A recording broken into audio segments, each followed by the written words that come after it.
Hey everyone, and welcome back to another video. And in this video, I'm going to show you how to connect to Wi-Fi on your PS5. Now, this video is going to be particularly useful for individuals. Let's say that right now you're offline on your PS5.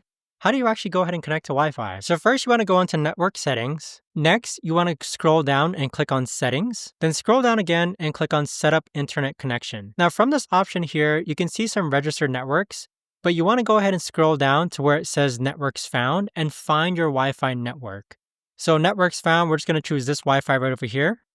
And then we're going to enter the password for our Wi-Fi network. Now, once you've entered your Wi-Fi, you're just going to click on OK. And now we're simply just waiting for it to connect to the Wi-Fi. So this should take only a couple of seconds here, guys. And now you can see that the status of the internet has been changed to connected. Now, if we go back, you could actually check that the connection status says connected, and signed in. But there you have it, guys. That right there is the best and easiest way that I know of to actually go ahead and connect to the Wi-Fi on your PS5.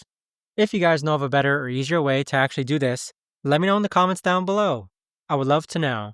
Thanks so much for watching, everyone, and I'll see you guys all in the next video.